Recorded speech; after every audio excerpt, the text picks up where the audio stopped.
y caución.es. ¿Tu vehículo es tu herramienta de trabajo? Alquiver es el renting realmente flexible. La solución para tener tu vehículo siempre operativo y con todos los servicios en una cuota mensual fija, sin permanencias ni sorpresas. Alquiver, la compañía pionera con la más completa gama de vehículos de renting flexible para empresas en España. Infórmate en el 900 700 009 o en alquiver.es. La localidad de Mayorga, en el norte de la provincia de Valladolid, celebra las fiestas en honor a Santo Toribio de Mogrovejo. A partir del día 26, no te pierdas nuestras actividades culturales y musicales, nuestros festejos taurinos, seña de identidad y, sobre todo, el día 27, la Noche del Fuego, declarada de interés turístico nacional. Este mes de septiembre, Mayorga. Grábatelo a fuego. Si te gusta el séptimo arte, Vivir de Cine es tu programa. Dirigido y producido desde Hollywood por José Ignacio Cuenca y presentado por María Ayer.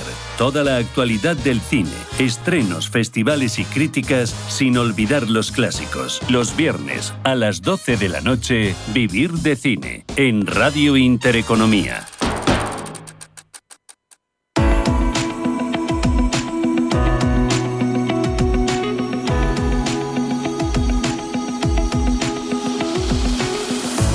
Los desayunos de Capital Intereconomía.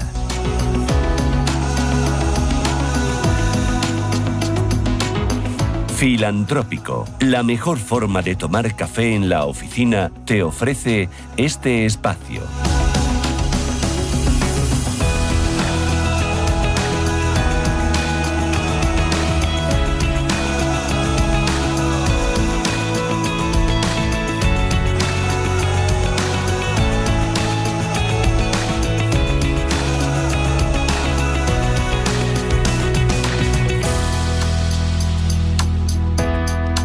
¿Por qué podemos ayudar más y cómo hacerlo mejor? Altruismo racional. Es el libro que acaba de publicar Pablo Melchor. Yo no sé si ustedes lo recuerdan, pero Pablo ya ha pasado alguna que otra vez por los estudios de Capital Intereconomía, y es que tenemos un compromiso con el impacto, con la acción, con la inversión, con el ahorro y con la donación de impacto real. Porque muchas veces donamos, ayudamos, pero lo hacemos más con el corazón que con la razón. Y entonces el efecto no es el mismo. Hoy vamos a poner datos, vamos a poner también mucho corazón, pero sobre todo vamos a poner el foco. Pablo Melchor, ¿qué tal? Muy buenos días. Pues fenomenal, Susana, encantado de estar de nuevo aquí, siempre es un placer. Y creo que, como dices, está muy bien alineada la idea del impacto con la parte empresarial y deberíamos aplicarla a la parte de la donación. Bueno, ¿te lo has pasado pipa escribiendo el libro? Lo he disfrutado porque el tema me encanta. Escribir además te ayuda a averiguar qué no has trabajado lo suficiente y volver a las fuentes y analizar los datos. Y a mí eso es algo que me gusta mucho, la idea del rigor y saber que si digo que algo funciona es porque sabemos que funciona. ¿Qué funciona a la hora de donar? Porque muchas veces sí que tenemos la intención de donar, de ayudar, pero decimos, es que lo que yo puedo hacer es un granito de agua en un mar de necesidades, o lo que yo pueda hacer es tan poco y luego a su destino va a llegar todavía mucho menos de ese poco, que no merece la pena ni el esfuerzo, ni el trayecto, ni el camino, ni la ilusión que le voy a poner. Entonces, ¿cómo hacerlo bien? Vale, buenas preguntas. Hay alternativa. Lo primero, lo que para nosotros es una gota en el océano, para las personas en concreto a las que ayudamos puede ser transformador. Hay tal diferencia en los ingresos en el mundo, ¿no? Personas que viven con el equivalente a paridad de poder adquisitivo de 70 euros al mes. Es que es muy difícil de imaginar, ¿no? Entonces, para alguien que ingresa 70 euros al mes, nuestra ayuda, esa que a nosotros nos parece una gotita en el océano, puede transformar su vida. Puede ser la medicación que salva la vida de su hijo, por ejemplo. Entonces, primero tenemos que darnos cuenta de que tenemos mucho más poder del que imaginamos. Y no hace falta acabar con toda la pobreza, pero si podemos acabar con la pobreza de 10 familias, ese impacto es tremendo, ¿no? En segundo lugar, somos reactivos, somos emocionales, nos movilizamos cuando algo acapara las noticias, pero el mundo no es un remanso de paz en el que de vez en cuando hay tragedias. En el mundo hay personas que viven permanentemente en condiciones terribles. Entonces, yo recomiendo que enfoquemos la ayuda mucho más como enfocamos las inversiones. Debemos tener un portfolio de lo que hacemos con nuestros ingresos y ese portfolio puede incluir el dinero que gastamos en los nuestros, en nuestra familia, lo que invertimos, lo que ahorramos, las deudas que cancelamos, y una parte destinada racionalmente a ayudar a los demás, y en lugar de reaccionar a lo noticiable, una vez al año decidimos a qué lo destinamos y nos apoyamos en la investigación que hoy existe. Claro, y en ese ayudar racionalmente a los demás, ¿qué papel juegan las ONG? Porque muchas veces pensamos que son un auténtico negocio. Sí, vamos a ver. Yo creo que cualquier generalización es falsa casi por definición, Vale. y con las ONG ocurre lo mismo. Cuando las analizamos pausadamente, que es algo difícil, lo que ocurre es que para el donante de diario, digamos, es muy difícil saber qué ONG son buenas y cuáles no. Pero hoy en día sabemos cuáles son las mejores. Y dentro de las ONG las encontramos con muy buenas intenciones y con muy poca efectividad. Algunas en las que los incentivos de perpetuar a la propia organización han superado casi a la actividad que hacen, y por eso nos molesta que nos paran en la calle las campañas de lo que llaman fundraising, de recaudación de fondos agresiva, ¿no? Pero hay otras que no son así. Hay muchas que hacen una única cosa muy bien hecha y a escala. Y esa visión más empresarial y centrada en la eficiencia es la que cambia las cosas. Y nuestra visión, porque muchas veces nos movemos por un acontecimiento, no sé, los incendios en California, la Dana aquí en España, o nos movemos porque sabemos que un país está en la pobreza más absoluta, pues porque está sometido a una gran dictadura, o decimos, mira, ¿para qué ir a ayudar tan lejos cuando muy cerca pues tengo muchas personas con ciertas necesidades? Ahí, ¿cómo elegir bien a lo que tienes cerca, a lo puntual porque sale durante 3 semanas en los telediarios, o a lo que lleva sometido a una dictadura durante años y años? Lo puntual en general no es la mejor opción. ¿Por qué? Pues por un puro fenómeno de rendimientos decrecientes. Cuando ayudas y todo el mundo ya está allí ocupando el espacio, tu ayuda adicional no va a cambiar las cosas. Entonces es paradójico, porque es cuando más sentimos el impulso de ayudar, es cuando menos impacto va a tener el dinero adicional.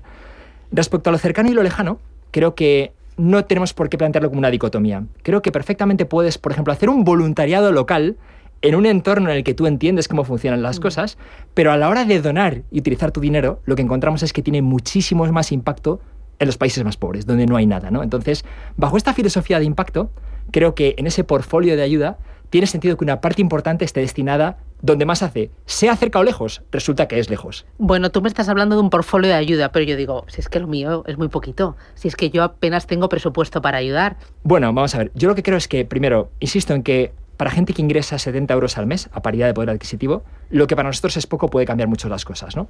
Entonces, yo lo que haría es, precisamente como es poco, pensemos muy bien a qué destinarlo. Aprovechémonos en la investigación que nos dice qué es lo más útil que podemos hacer con ese dinero, en lugar de guiarnos por lo que se ha cruzado por nuestro camino.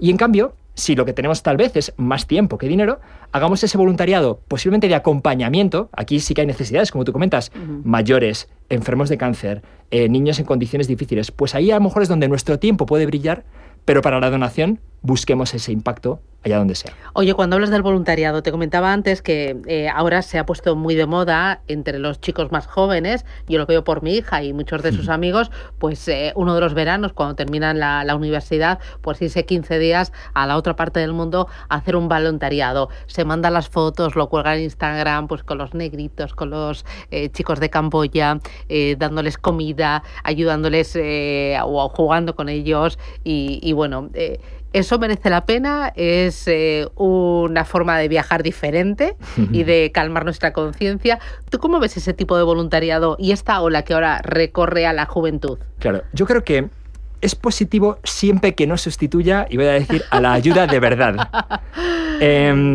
Ese tipo de voluntariado transforma fundamentalmente a la persona que lo hace. Estar en contacto con otras realidades, darte cuenta de, oye, que las cosas, lo que tú consideras normal en casa no es normal en el mundo, precisamente de que los recursos adicionales llegan mucho más lejos allí, ¿no? Pero si de verdad queremos tener impacto, hay que dejar que lo hagan los profesionales, porque es que los problemas son difíciles. O sea, hablamos de mortalidad infantil, enfermedades que requieren distribuir medicamentos a millones de niños, ¿no? Entonces, eso en 15 días de voluntariado, evidentemente, no lo vas a hacer.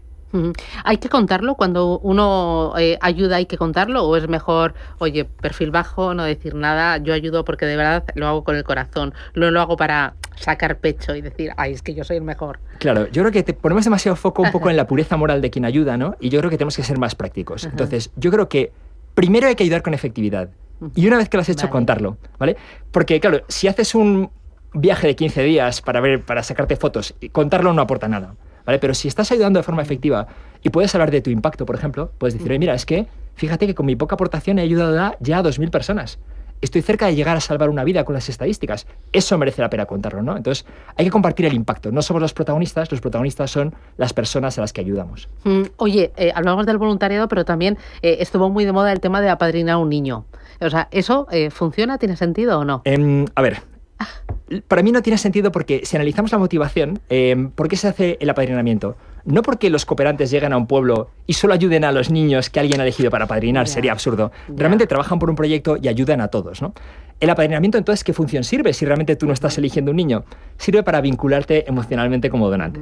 Entonces, de por sí eso no es negativo, pero la pega es que hace que ya no te plantees las preguntas importantes, que son, oye, ¿podría ayudar más de otra forma? Porque una vez que te han vinculado, ¿cómo vas a dejar de ayudar en ese proyecto? A lo mejor al lado hay uno que con la misma cantidad de dinero ayudaría más, pero tú ya ni te lo planteas, ¿no? Entonces, para mí, ese juego emocional creo que sí que acaba teniendo consecuencias negativas y es mucho mejor, una vez que eliges una organización que sabes que funciona, apoyarla directamente, te asocien un niño o no. Oye, ¿y ayudar en momentos de emergencia, como por ejemplo la Dana? ¿Tiene sentido o no? A ver, lo tiene, pero es muy difícil y hay que saber que no va a ser lo más efectivo. Creo que es especialmente útil en los primeros momentos. Sí es importante que la gente sepa que es mucho más útil el dinero que las cosas.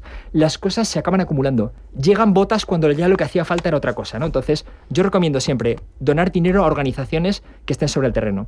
Esto nos lleva a la dificultad de la confianza, pero creo que hay que hacer el esfuerzo de encontrar organizaciones que lo puedan hacer bien y saber que la coordinación muchas veces es más importante que las cosas.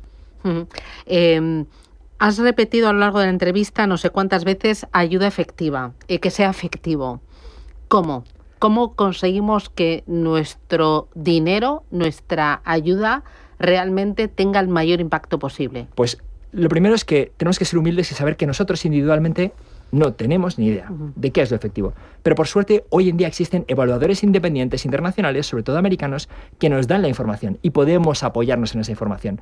En España es la que traemos a través de ayuda efectiva para que la gente pueda ir a nuestra web y encontrarla fácilmente, ¿no? Pero estés donde estés en el mundo, existe información de evaluadores independientes que te orienta para ayudar mejor. Y lo importante es reconocer tu desconocimiento del tema y apoyarte en los datos. ¿Cuánto ayudar para ser eficiente? O sea, ¿hay un mínimo para ayudar? A ver, no hay un mínimo. Nosotros tenemos desde estudiantes que donan 5 euros al mes a gente que nos dona 150.000 euros todos los años, convencida de que es el mejor uso de esa parte de su patrimonio. Entonces, se puede tener impacto en cualquier nivel de ingresos. Yo lo que plantearía a la gente es ¿cuál es esa cantidad que ni siquiera notarías si desapareciera en tu nómina por un error? Siempre hay una, ¿vale? Para algunos será 1 euro porque lo miran al detalle.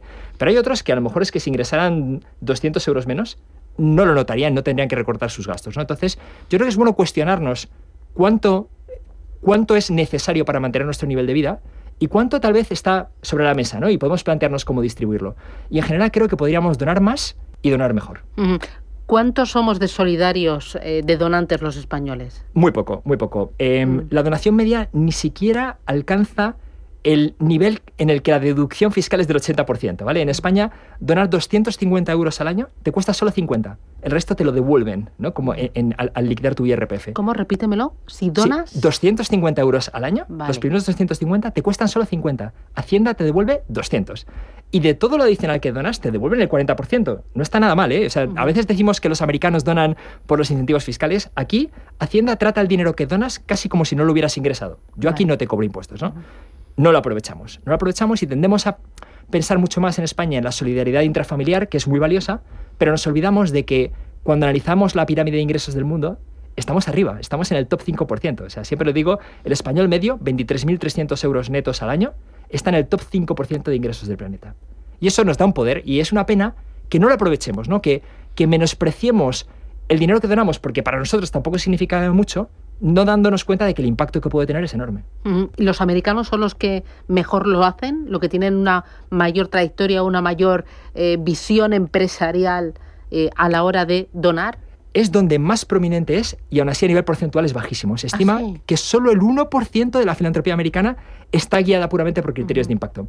Hay muchísima donación al alma mater, a tu universidad, iglesias, otros motivos que no son los datos y la efectividad. Pero está creciendo muchísimo, en cambio, ¿no? esta tendencia. Entonces, hay filántropos, Dustin Moskovitz, hay algunos que poco a poco están cambiando las cosas.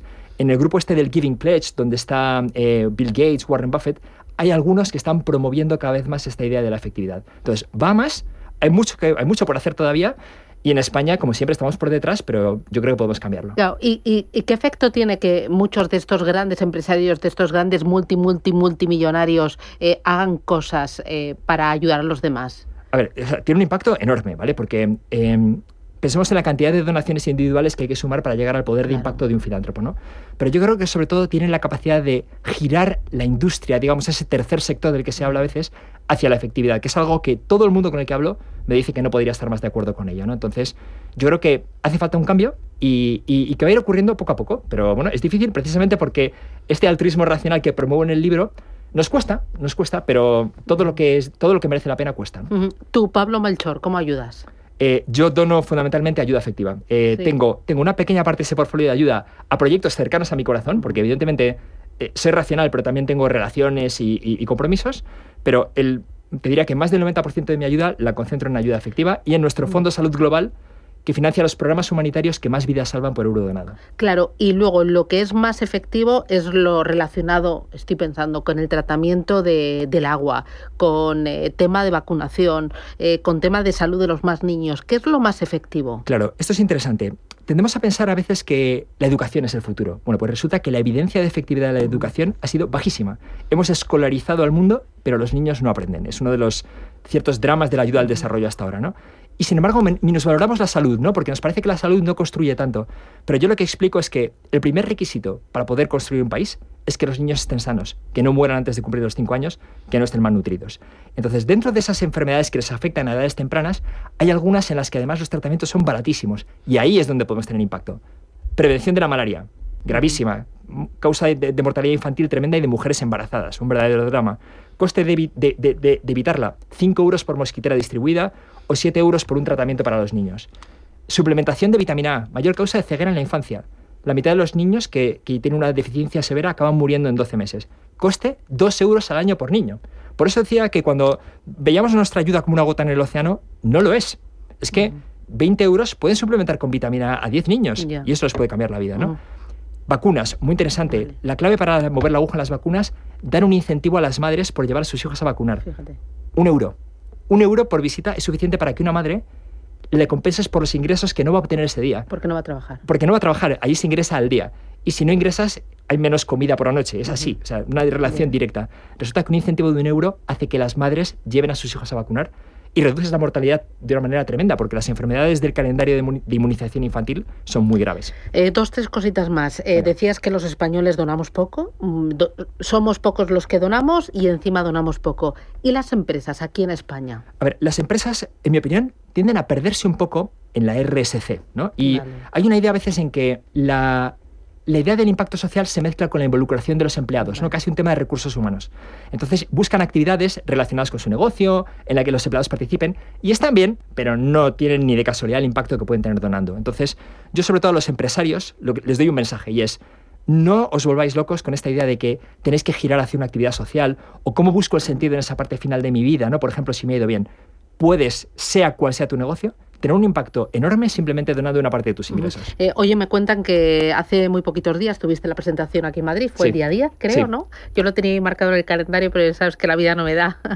Pero sé que fueron algunos de mis amigos, de compañeros, además de la industria, que estuvieron ayer, como otras veces han estado también apoyándote. Oye, me cuentan que la presentación se te preguntó por ti, al frente de ayuda efectiva, de tu sueldo, de, bueno, pues si hay que ayudar, pues pongamos a ayudar y rebájate el sueldo al sueldo medio de los españoles. Totalmente.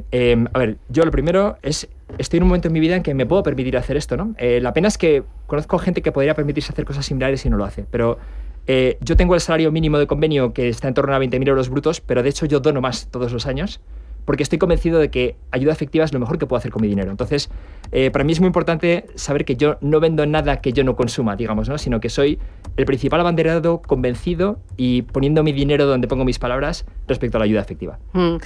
Oye, y luego para terminar, ayuda efectiva, ¿cómo hacerlo? ¿Cómo hacer bien las cosas? Vale. Con el corazón, pero sobre todo con la razón. Vale, a ver, yo primero, yo tengo 2 recomendaciones claras. Primero, el que quiera aprender más, leer mi libro. Yo además dono los derechos de autor, Altruismo Racional. Segunda opción, ayudaefectiva.org, la web de la Fundación. Tenemos información detalladísima sobre el impacto el impacto que tendría tu donación, recibes un informe de impacto trimestral, está todo absolutamente claro. Muy bien, pues Pablo Melchor, altruismo racional, ¿por qué podemos ayudar más y cómo hacerlo mejor? Oye, mi máxima admiración, lo sabes, que en esta casa siempre tienes un hueco y todo lo que podemos hacer aquí para animar, ayudar y ayudar bien, pues nada, ahí estamos para empujar. Agradecidísimo, Susana. Nada, un placer. Oye, muchísimas gracias, nos vemos pronto. Venga, abrazo. Gracias. Un abrazo. Adiós. Filantrópico, la mejor forma de tomar café en la oficina, te ha ofrecido este espacio.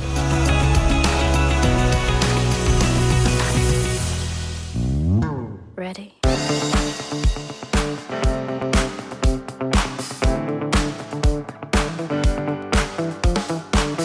Pues os cuento, hoy cuando salga de aquí me voy al súper del Corte Inglés porque tengo que hacer la compra sin falta, una de las grandes, que se me ha terminado hasta el detergente. Así que me va a venir fenomenal todas las ofertas y descuentos que encuentro en cientos de productos del Corte Inglés, en alimentación, droguería, perfumería, de las primeras marcas, y lo voy a aprovechar. Y como siempre hago en Supercore y Percore, en el supermercado del Corte Inglés, compraré productos frescos porque tienen los mejores, los seleccionan directamente en sus lugares de origen, como la carne, el pescado, las frutas y las verduras, para que los disfrutemos en pocas horas en casa con toda la calidad y la máxima frescura y con un precio tan bueno como estos filetes de añojo de primera a 16,95 € el kilo. Además, me voy a pasar por nutrición y bienestar, que toca cuidarse. Hay un 50% de regalo por compras superiores a 10 € para gastar después en este mismo departamento. Y así todos los días. Buenas ofertas y buenos precios en cientos de productos de primera calidad y de las primeras marcas. Es increíble. Yo lo tengo claro. Los buenos precios a diario están en Supercore y Percore y en el supermercado del Corte Inglés. ¿Qué necesitas hoy? Recuerda que puedes hacer tus compras en tienda, en la web y en la app del Corte Inglés.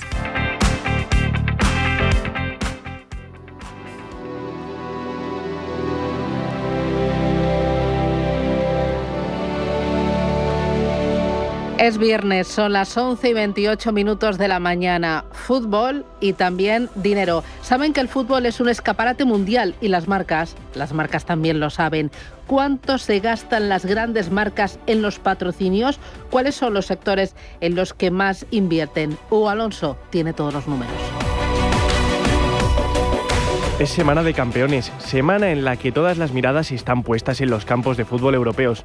La Champions League está de vuelta. El nuevo curso futbolístico ya está en pleno rodaje y tenemos la primera jornada de la máxima competición de fútbol europeo.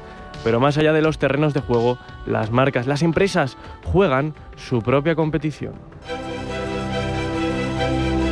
Los patrocinios en el fútbol pueden ser de muchos tipos, pero los más relevantes son los que aparecen en la equipación, ya sea como marca de ropa que viste al equipo o con la aparición del logo en la parte frontal de la camiseta. Sobre todo, efectivamente, Adidas lidera como proveedor junto con Nike y Puma, que se reparten el pastel entre los tres y visten al 75% de los equipos. La marca alemana, además de cantidad, invierte en calidad, con el patrocinio a equipos candidatos al título, como lo son el Madrid, el Liverpool y el Bayern de Múnich. Los tres se estrenaron en la primera jornada con victoria. Reacción de Vincent Kompany, entrenador del equipo muniqués. Hoy jugamos contra un muy buen oponente y por eso esta victoria es un buen sentimiento, y también en casa el primer partido en la Champions League fue muy importante y lo hicimos muy bien.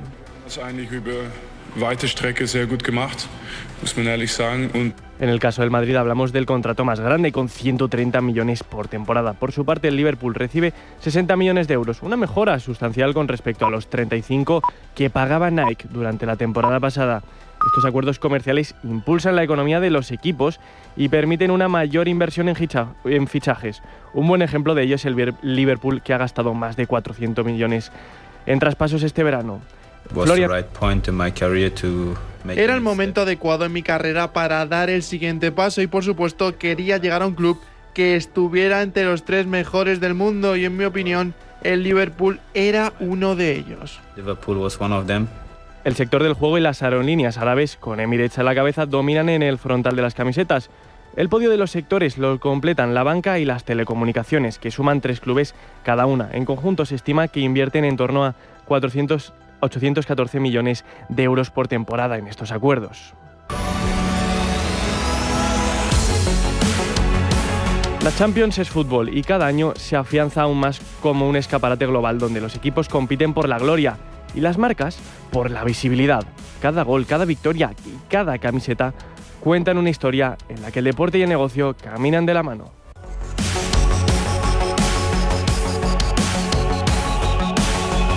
Escucha Capital Intereconomía. Esto es Intereconomía. Vamos a poner los puntos sobre las íes. Después de decir 2 veces no a BBVA, Banco Sabadell ha alcanzado la mejor situación financiera de su historia. Vamos, que solos ya nos va muy bien. Infórmate en bancosabadell.com/OPA hostil. Poder elegir es tu poder. Banco Sabadell.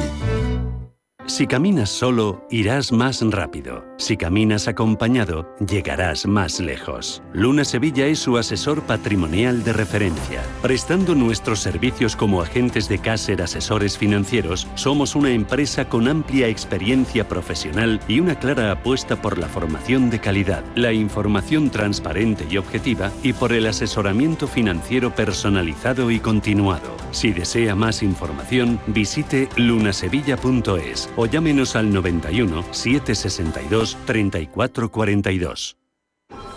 ¿Cómo te gustaría el café de tu oficina? Me gustaría un café bueno y que cambie vidas. Pues eso es Filantrópico. Buen café y buenas personas. ¡Qué bueno! Bueno y bueno. Infórmate de cómo el café de tu oficina puede cambiar vidas en filantrópico.es. En Capital Group, invertimos pensando en la próxima generación y no en el próximo trimestre. Invierte con la mayor gestora de fondos activa del mundo con más de 90 años de historia. Más información en capitalgroup.com/es. Foro Empleo en Capital Intereconomía. 11:33 de la mañana y vamos a hablar de empleo. Para cerrar la semana aquí en Capital Intereconomía, el mercado laboral que sigue avanzando ya de cara. Carlos Ruiz, director de estudios del Instituto de Estudios Económicos, muy buenos días. De cara ya que empiece otra vez la curva hacia arriba, ¿no? Que esto es en octubre, ya con las contrataciones de la Black Friday, temporada de Navidad y todo eso, ya va quedando menos, ¿no? Sí, buenos días, ya no sé si te he saludado. Buenos días a todos, sí. Yo creo que vamos a ir a esa última ola, ¿no?, de estacionalidad que marca nuestro mercado de trabajo en contrataciones, aprovechando las distintas campañas de comercialización, tanto de, efectivamente, Black Friday, ¿no?, el Cyber Monday y todas estas cuestiones que adelantan en muchos casos compras que suceden en el campo navideño, ¿no? Pero bueno, más allá de esta estacionalidad, yo creo que también luego seguramente hablemos de qué es lo que nos espera para el año que viene, ¿no? Porque ya están poniéndose encima de la mesa previsiones de organismos importantes para la economía española y yo creo que hay algunas cuestiones que son muy reseñables. Bueno, José María Triper, columnista del Economista. Muy buenos días, hombre. Buenos días. ¿Cómo estás? Lo que no nos espera para el año que viene es subida de salarios. Eso dice al menos el Banco de España, pero ve que se van a desacelerar, pero que van a aumentar algo que a ti te preocupa mucho. Bueno, y a las empresas sobre todo. Tú lo denuncias aquí, pero las empresas son las que lo sufren. Los costes laborales, buenos días. Los costes laborales, vale. No, efectivamente es que los costes laborales se han disparado en este país. Recordemos que los costes laborales son el salario más las cotizaciones sociales y la subida de las cotizaciones es brutal, ¿no? Si lo comparas con la Unión Europea, ahora mismo los costes laborales de un empresario español son un 34% superiores a la media, a la de un empresario o la media de los empresarios de la Unión Europea, ¿no? Entonces este es uno de los principales motivos por el que primero los salarios no crecen. Luego hay otro aspecto que a mí me resulta muy importante de cara a esta baja subida de los salarios, y es el modelo productivo de este país. Amigo. Que yo llevo casi 40 años escribiendo en economía y siempre escucho decir a todos los políticos de todos los partidos que hay que cambiar el modelo productivo y ninguno lo ha hecho, ¿no? ¿Eso cómo se hace? ¿Por dónde se empieza? Claro. Tenemos un modelo productivo que está basado fundamentalmente en el turismo, la contratación pública y los fondos europeos. Es Ese es el buen, y no, en cambio no estamos, y bueno, y servicios de bajo valor añadido, mientras que en el resto de Europa, que por cierto están subiendo mucho más los salarios que en España, el crecimiento de la economía viene de sectores punteros, de tecnología y de la industria, ¿no? Esa es una diferencia importante. Y con esto termino, pero eso se traduce en algo que veíamos antes de ayer, que en un informe de Eurostat, la renta disponible en España está congelada desde el año 2010, solo un 1%, mientras que en la media de la Unión Europea ha subido un 20%. Yo creo que todo eso, y eso hace además otro dato que es importante, que casi no, 400.000 jóvenes con estudios superiores se van todos los años de España en busca de mejores oportunidades laborales y salariales. Oye, ahora que dices esto de la renta disponible, no hace mucho fue Pedro Sánchez el que salió sacando pecho de cuánto habían mejorado el poder adquisitivo de los españoles, ¿no? En los últimos años. Bueno, pero ¿quién se cree a las palabras de Pedro Sánchez si tienen menos valor que una moneda del Monopoly, ¿no? Que un billete del Monopoly? No, digo, si no hay más que ver, cambia de opinión como nosotros de chaqueta, ¿no? O de camisa.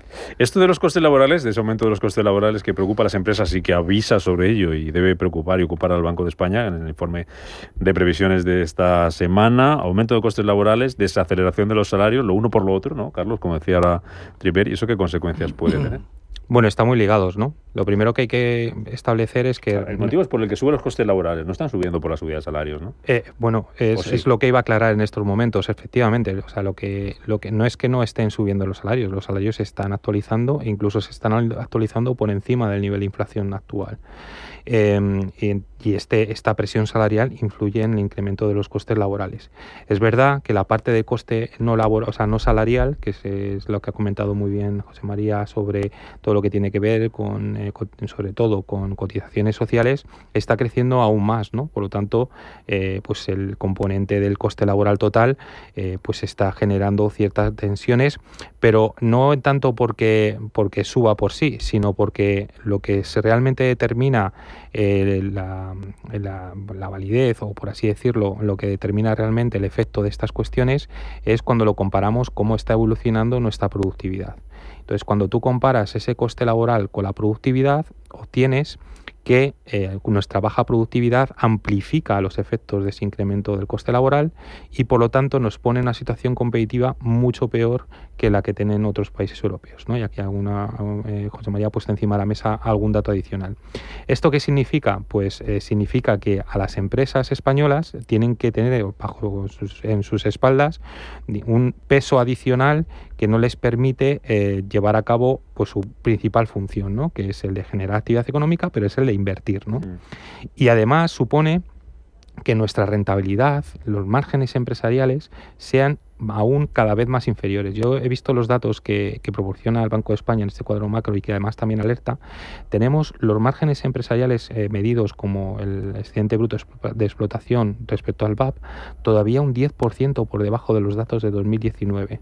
¿Os acordáis en aquel momento que se dijo, no, es que son los márgenes empresariales los que están causando la inflación en este país? Bueno, pues el dato es este. Los márgenes empresariales aún no se han recuperado en la etapa previa a la crisis. Y cuando vemos por sectores, hay algunos sectores que es realmente alarmante. Por ejemplo, el sector de la construcción, cuyos márgenes empresariales o resultados empresariales o rentabilidad empresarial está aún un 45% por debajo de aquellos niveles. Claro, yo entiendo en estos momentos que la inversión en este país no despegue, que no se estén produciendo las condiciones favorables para que cada vez las empresas apuesten por un mantenimiento de su actividad y un crecimiento futuro, ¿no? Entonces, hay que considerar todos los elementos. Por una parte, el coste laboral, por supuesto, los salarios siguen aumentando. Es posible que el año que viene, y así estamos casi todos en consenso, aumenten en menor medida que lo que han hecho este año, que en convenios colectivos están aproximadamente un 3,5%, en el remuneración para salario de la contabilidad nacional están en un 4,8%. Pero lo que hay también que tener en cuenta es la productividad, y es que nuestra productividad está por debajo del 1% en media. Y eso no genera las condiciones oportunas para que se produzcan inversiones y para que se produzca un crecimiento potencial en nuestra economía. Y eso es lo que está detrás de nuestro modelo productivo, de nuestro potencial de crecimiento. Si encima tenemos un escenario de cambios regulatorios, de incremento de cargas fiscales, de incremento o penalización de la contratación, etcétera, pues lógicamente no estamos poniendo el marco operativo perfecto para que esto se lance. Sí, me deja por completar o apuntalar algo de lo que estaba diciendo Carlos.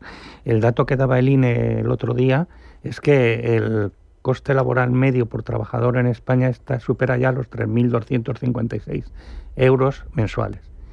Y 3.256, ¿no? Vale, pero el salario más habitual en este país son unos 14.000 euros anuales aproximadamente, lo cual quiere decir que el salario neto por trabajador son poco más de 1.000 euros anuales. Es decir, que hay 1.200 euros más que son costes adicionales. No, 1.200 no, 2.200 euros más que superan el salario. Y eso son todo el tema de las cargas sociales, ¿no? Eso por un lado. Y luego hablar de la productividad, por supuesto. Estamos a la cola de Europa en productividad. Bueno, pues de salario se hablaba esta semana.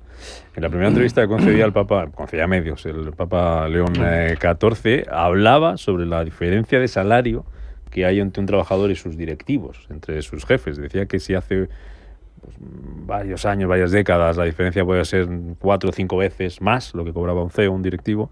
Ahora estamos hablando de 600 veces más. Criticaba ese reparto de la riqueza. Le preguntaban también por Elon Musk y por ser el primer billonario del mundo. Decía que ahí teníamos serios problemas. ¿Está justificada esta crítica? ¿Tiene razón? ¿Es un problema que está en la calle? ¿Os sorprende que el Papa se meta en estas historias? Bueno, yo creo que nos va a dar muchas alegrías nuestro Papa en cuestión de valorar algunos temas económicos, ¿no? En el sentido de que va a aportar, y yo creo que la elección de su nombre no es baladí, es decir, él si es León XIV sigue a León XIII.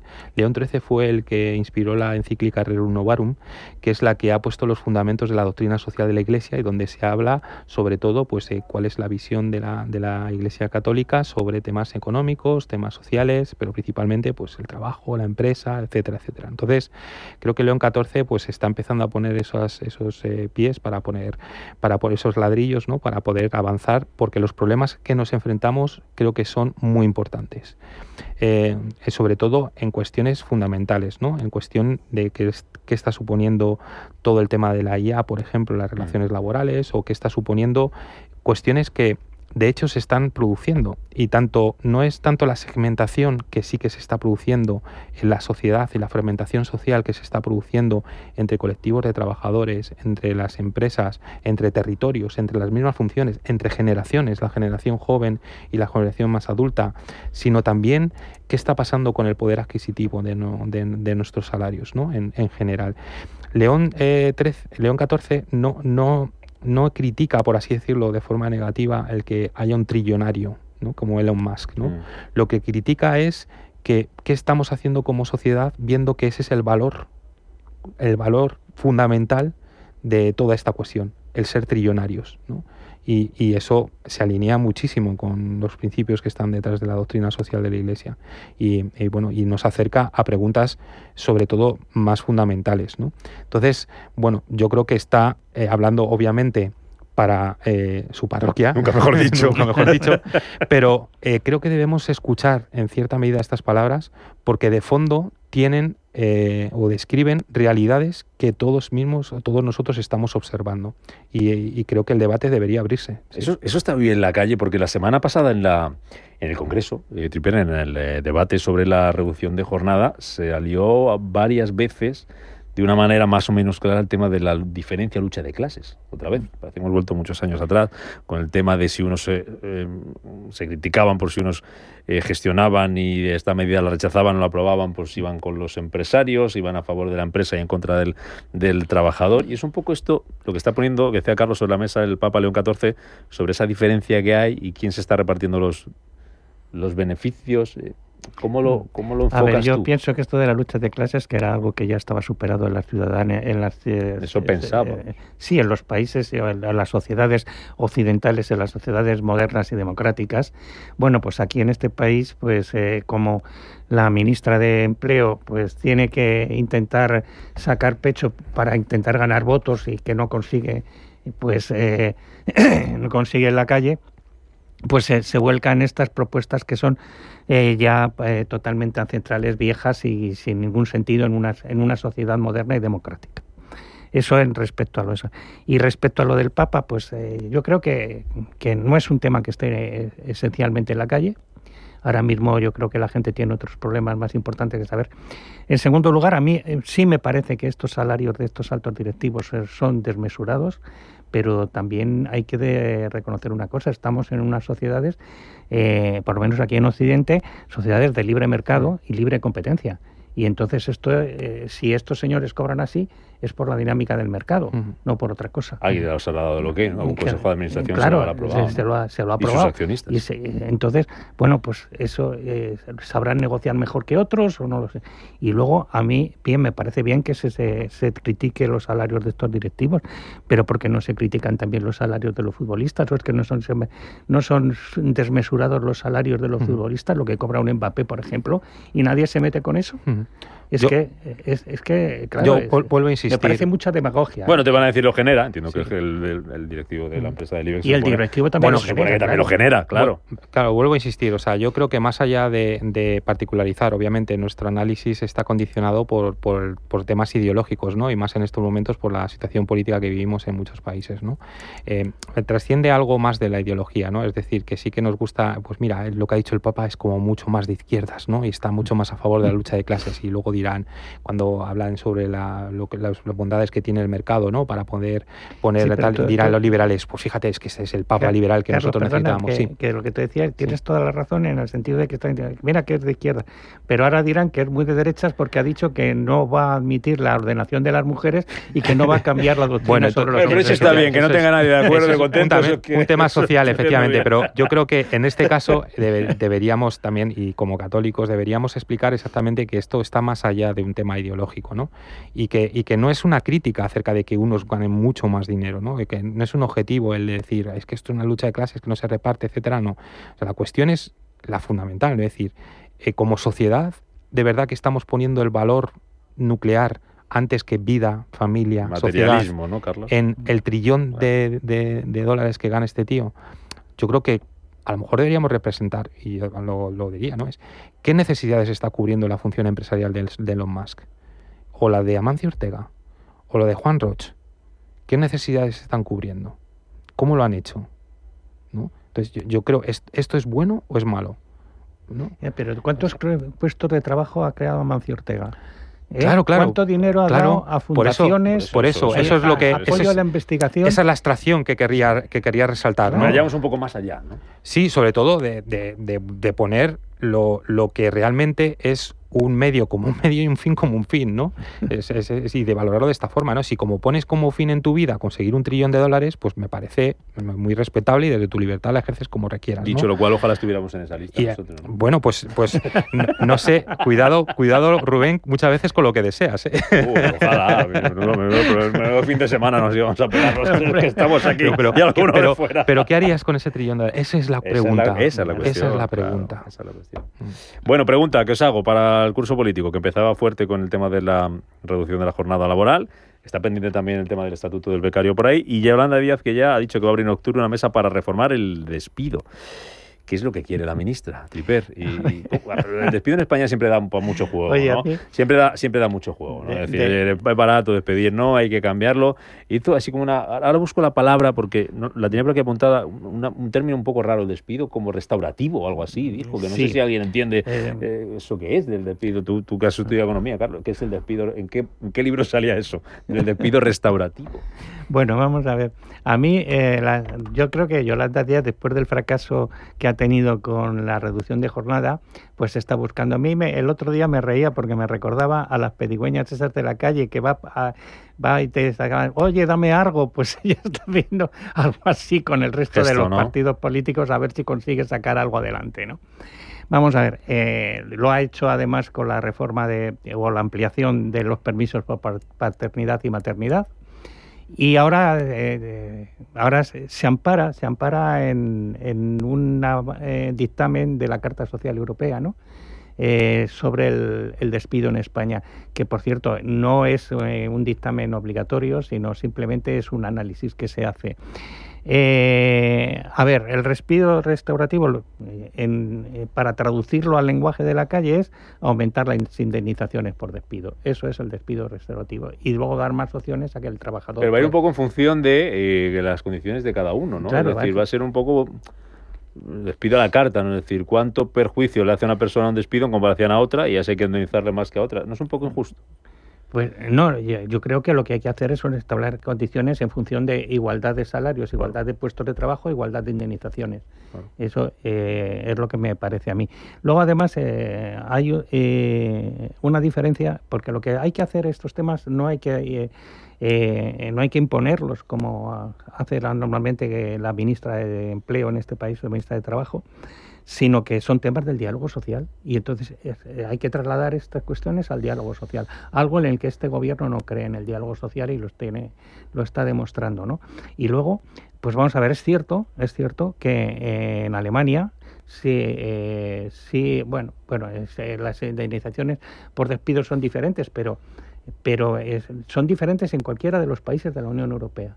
Son distintas. Y España no está entre los países que pagan o tienen menos indemnizaciones por despido. Recordemos que son 33 días por año, el despido improcedente, 33 días por año trabajado con un máximo de 24 mensualidades. Bueno, y 20 días para los despidos que no son procedentes, que son procedentes, ¿no? Entonces, yo creo que entra también un poco en este tira y afloja que está teniendo la ministra, viendo cómo las encuestas cada vez le dan menos resultados, y para intentar de recuperar electoralmente a su opción política. ¿Hay que tocar el despido en España, Carlos? Bueno, yo creo que lo primero que hay que observar es que parece que estamos bajo una reforma continua de nuestras condiciones de trabajo, de la regulación del mercado de trabajo, pero que se va parcheando parcialmente, ¿no? Con anuncios, con iniciativas, etcétera. Yo creo que para que una cuestión tan importante, y sobre todo para la economía española, donde tenemos una tasa de desempleo desorbitada y donde realmente las condiciones laborales, pues en cuanto a marco institucional, pues son bastante complejas, estas cuestiones deberían, primero, verse en su conjunto, ver para qué, hacia dónde nos dirigimos, ¿no? Y sobre todo, y como bien ha planteado Tripper, es una cuestión que sobre todo tienen o afecta a trabajadores y empresas que entre sus respectivos representantes, a través de diálogo social o de la negociación colectiva, deberían discutir, porque esto no es una cuestión de ahora puntualmente el despido, ahora la jornada, ahora los permisos de paternidad, ahora el salario mínimo. No, es que esto debe hablarse, debe dialogarse, debe concertarse y luego debe legislarse en su conjunto, ¿no? Y sobre todo con una serie de objetivos que nos planteemos, ¿no? De si queremos un mercado de trabajo adaptado a las necesidades actuales y futuras de nuestras trabajadores y empresas, o es el resultado de reivindicaciones salariales o reivindicaciones sindicales de un determinado periodo, ¿no? Como muy bien ha dicho Tripper, el tema del despido es un tema muy complejo en España, muy complejo, y de unos equilibrios enormes, que además han sido realmente bien tratados en las últimas reformas que ha habido en el mercado de trabajo, y de hecho estamos viviendo aún de los resultados positivos de esas reformas, ¿no? Por ejemplo, que no necesitamos crecer más de un 2% para poder generar empleo, entre otras conclusiones que puedo decir. El despido indemnizatorio no objetivo es el más frecuente en la economía española, habiendo un despido objetivo. Porque no es solamente lo que marca la norma, sino luego después lo que se reduce de la negociación y luego después de la situación judicial. Y casi un amplio porcentaje de despidos se terminan considerando improcedentes, ¿no? Y esto está marcado, tasado por 33 días, con un máximo de 24 mensualidades. ¿Qué está ocurriendo? Que había circunstancias en donde los tribunales imponían un despido, o sea, una indemnización adicional por cuestiones particulares. Y esto es lo que realmente se discutió en el Comité Europeo de Derechos Sociales, diciendo que es que a los 33 días les parecía poco, básicamente estoy resumiendo, les parecía poco y no digno para un trabajador, y que era necesario el que se incrementaran estas indemnizaciones por despido. Muy bien, ha habido una sentencia del Tribunal Supremo de nuestro país donde claramente establece que los 33 días están bien, claramente determina que los 33 días están bien establecidos, y que este Comité Europeo de Derechos Sociales es un órgano consultivo que no tiene ninguna capacidad ni legislativa ni jurídica para determinar esto, cuestión a la que se agarran las organizaciones sindicales. Yo creo que al final todo lo que se genera, todo el ruido que se genera, toda la controversia que se genera, tiene una sentencia que es seguridad jurídica. Y un empresario quiere saber con qué reglas del juego está jugando. Y todo este tipo de anuncios generan inseguridad jurídica y no favorecen ni a la inversión ni al empleo. 30 segundos tengo.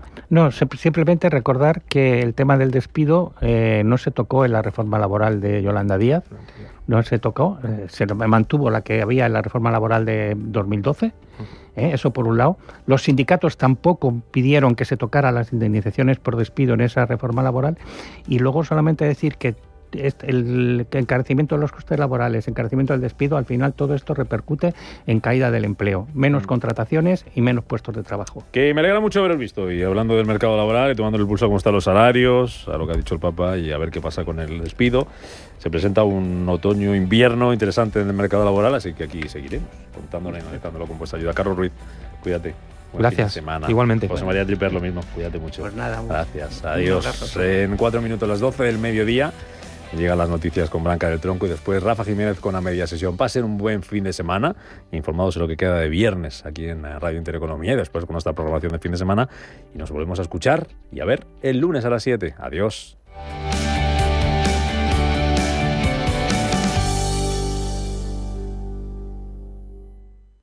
La tradición y la innovación se dan la mano en El Séptimo Toro. El mundo del toro comentado por los mejores especialistas. El análisis de la actualidad desde una perspectiva diferente. Todos los domingos a las 11 de la noche se lidia en Intereconomía El Séptimo Toro, con Carmelo López y Gonzalo Bienvenida. Los viernes a las 10 de la noche tienes una cita con otro gato, el Gato Gourmet. Andrés Sánchez Magro presenta una guía semanal gastronómica, enológica, de restaurantes, literaria, musical, con todos aquellos ingredientes necesarios para cocinar la buena vida. El Gato Gourmet, los viernes a las 10 de la noche aquí, en Radio Intereconomía.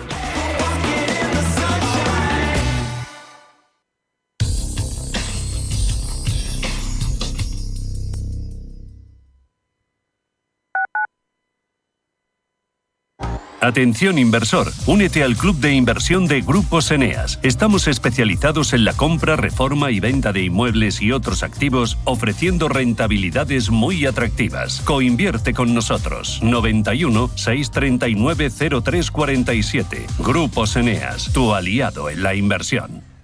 ¿Qué tipo de piel tienes? ¿Te la cuidas? ¿Te proteges del sol? ¿Se te cae el pelo o se te hinchan las piernas? ¿Qué perfume puedes regalar? Deja de buscar en internet respuestas confusas, porque ahora en Belleza Capital estarás enterado de todo esto y mucho más. Los sábados de 11 a 12 de la mañana en Radio Intereconomía con Katia Rocha. Ahora con Hyundai, la libertad ya no es solo salir de la ciudad, también es poder entrar en ella. Disfruta de la libertad de moverte sin restricciones con la gama híbrida y eléctrica de Hyundai. Y conduce un i20 híbrido desde 95 € al mes durante 48 meses. Financiando con Banco CTLM hasta el 31 de octubre de 2025. Infórmate en Hyundai.es. Si eres un family office, un inversor institucional y quieres invertir, Sirena Invest es tu aliado. Sirena Invest es una promotora inmobiliaria con más de 15 años de experiencia en el sector inmobiliario polaco que ofrece invertir en una de las economías más pujantes y rentables del mundo. Polonia. Recuerda, sirenainvest.com. Con Y. o llámanos al 648 019495. Los dos puntos más conflictivos de una herencia son los problemas familiares y los impuestos a pagar. Para gestionar de forma eficaz tu herencia, tomar decisiones acertadas y obtener el mejor resultado económico, escucha los lunes nuestro consultorio de herencias a partir de las 10:30 de la mañana en Capital Intereconomía y participa a través del 609 22 47 16.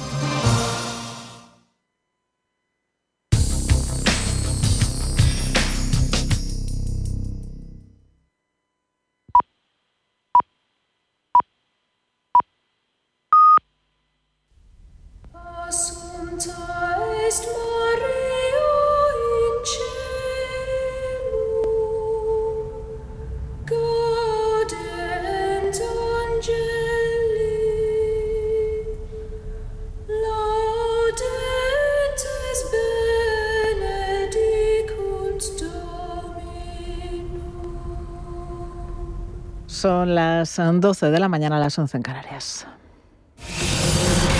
Radio Intereconomía. Boletín informativo.